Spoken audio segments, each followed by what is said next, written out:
It's getting cooler, the temperature going down during the days, and it just rained a couple of days ago, and all of a sudden you find something like that in your yard.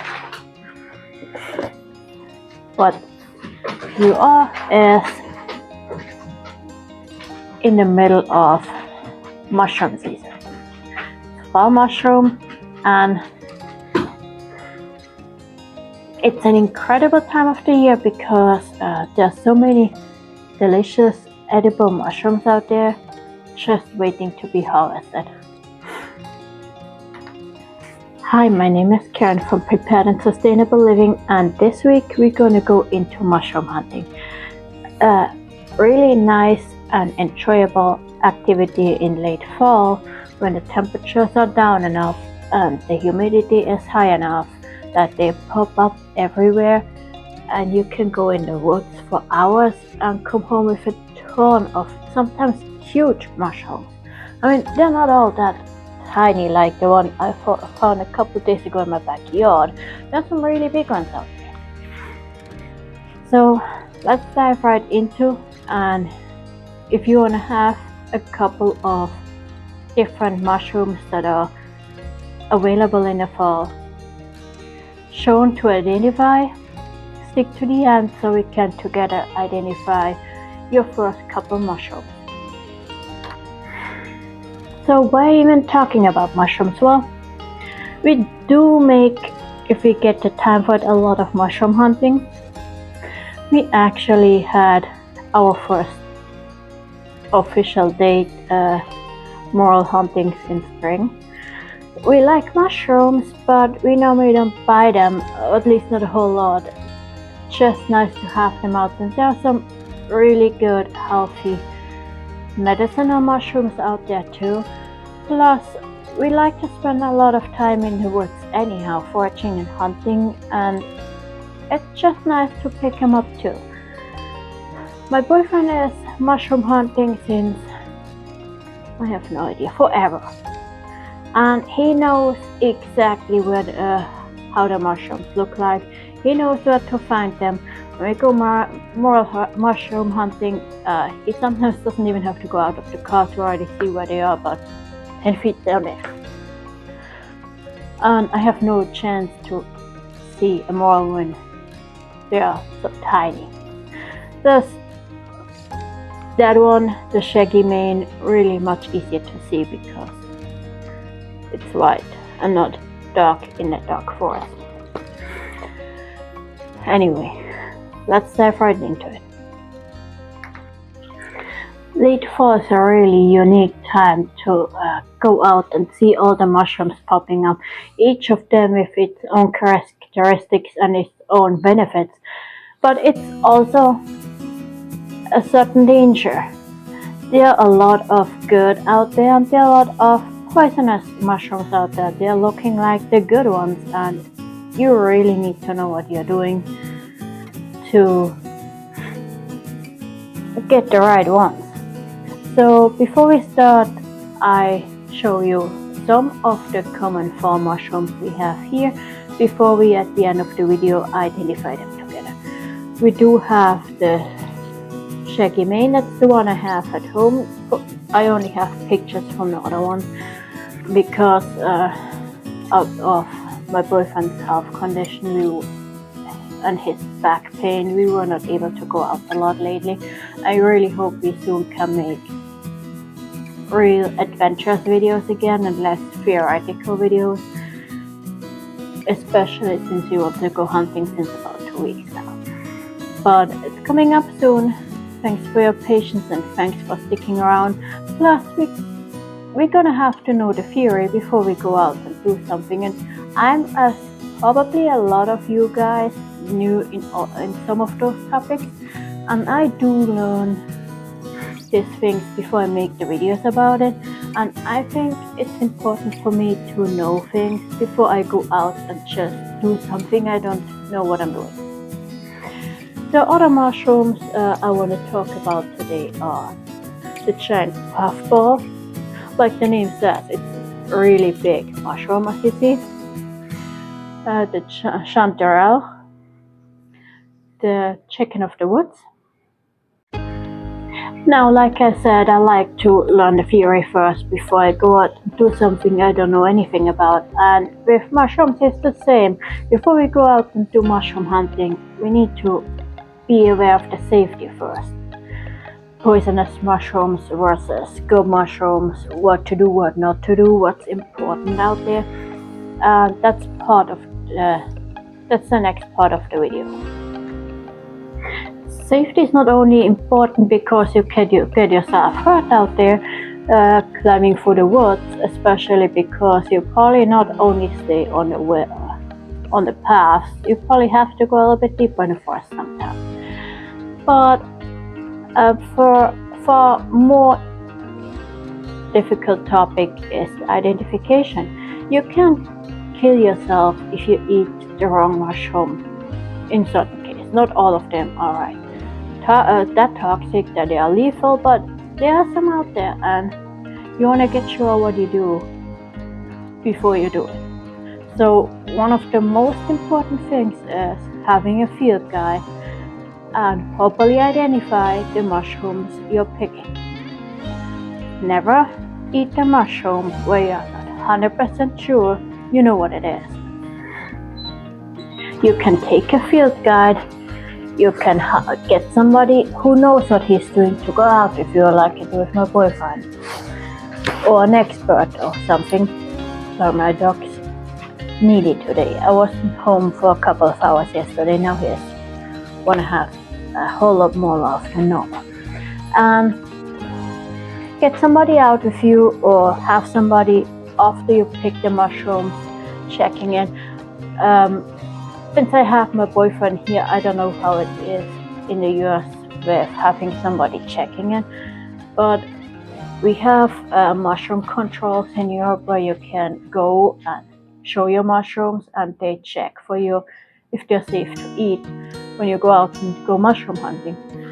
I'm pretty sure there are people here too who know what they are doing and would be perfectly happy to help you double checking your mushrooms. Just don't go to just anybody saying, oh yeah, I can do that, and on his own didn't know what he's doing. So be careful, be sure. If you're not sure if it's the right mushroom, leave it alone. We have that ourselves sometimes too. I asked my boyfriend what that is. He thinks he knows what it is, but he's not sure, and we are not going to touch it because sometimes some mushrooms, even if there's just one of them in your mushrooms, you can sometimes throw them all away because they kind of contaminate each other. It's not always this way neither, but having your own mushrooms can be really dangerous, so be aware of that. So let's identify some of the mushrooms together. First we have the golden chanterelle.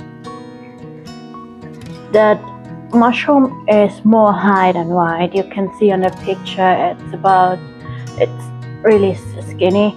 It's about 2 to 4 inches tall and only about 1 to 4 inches wide. They are light yellow to a dark gold orange, yellow-orange color. Really young. They kind of look like golden buttons playing in the woods. Sorry, my dog's distracting me. Some actually also look like egg yolks. As adults, they kind of look a bit like a funnel. You can see that on the picture. The caps, it's the top of the mushroom. It's pretty smooth. It doesn't have any wrinkles or something like that in there. As you can see on the picture, Chanterelle have what we call false gills. They're not real gills at the bottom of the mushroom cap, which means they're not detached from the cap or the stem, which you can see on closer identification. But they have these false gills and they look really distinctive. And one last thing, the chanterelle never grows on trees, stems or woods. They always grow in the ground, so they're not growing on any wooden structure or other plants or something like that, just on the ground. The second one we talk about is the Shagy. So it does have a really distinct look. It has this long cap, it's really tippy, like a hat. It's when you pick it outside, it was in the fridge for a couple of days, it is completely white, it's already a little bit brownish. Pick it fresh when it's already have inking out, it's not good anymore. And it's like ink running out under the cap. That's already an old one and you don't want to eat it anymore. You'll see what I mean with inky. I hope I have a picture I can put right here. But it's a really easy mushroom to identify, and actually the one I'm most comfortable of all identifying myself. So, and before we go on, just a reminder, I'm no expert, I'm learning. Do your own research. I'm not responsible for any incident that happened because you watch my video and then go out and do it. Always do your own research. Never ever rely on only one source like on YouTube. Always check either in a field guide, which are normally really good research, or on websites that are trustworthy, which means some of them are just somebody writing something in it, like on Wikipedia, where everybody can put something in and you can never be 100% sure. For my area, the Ohio State University, for example, has a lot of information to plants and mushrooms and identification and foraging and things like that, and other pages too, where trusting way more than pages like Wikipedia. But that's just a side note. Let's go and identify that giant puffball. As you can see on the picture, it's really easy to identify a giant puffball because it looks exactly how you think it would look. Like a giant big white ball or cream colored ball in the middle of the grass. And just to give you an idea of how big mushrooms can be, stick around to the end. I'm going to show you a picture of only a small of our last year's harvest, where we have some really giant mushrooms on the kitchen counter. I'll put that right at the end, so stick around. You will be impressed how huge they can be. But that's the puffball. Quite easy to identify. The next mushroom I would like to talk about is the hedgehog. But at least from the looks, my favorite one is the last one on the list, the chicken of the woods. That mushroom is so bright and colorful, it's sometimes really easy to spot. It can have a sulfurous color, which it gets the name from, I assume, the Platypus sulphureus.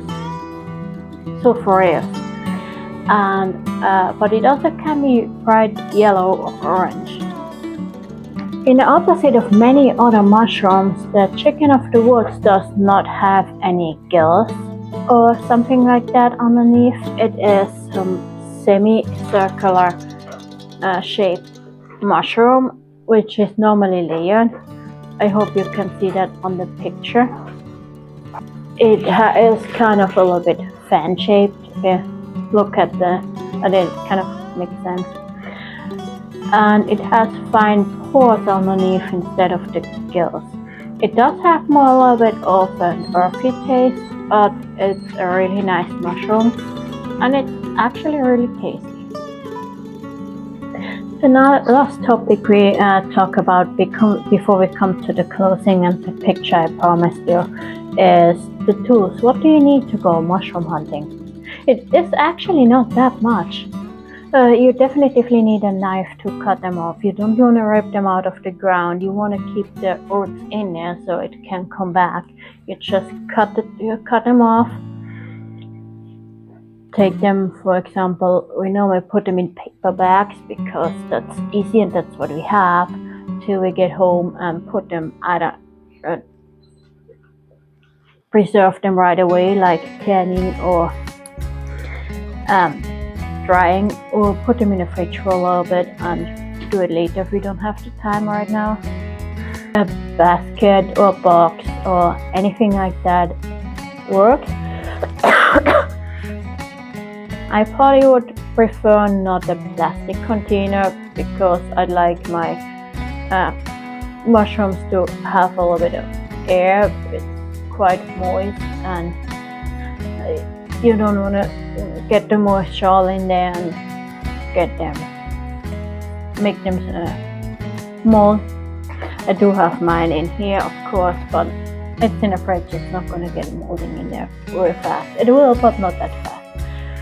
But I normally like mushroom hunting with paper bags or with a basket or something like that. That's more or less all I have today about mushroom hunting. I really hope we can go out soon and do it and show you in the field how we hunt mushrooms and explain the mushrooms again and have some fun together out there when you go mushroom hunting and hunting. I'm gonna show you the picture. You see, they're sitting on my kitchen counter, so they are quite big. And that are only a few mushrooms we got that day, and we got more like that later too.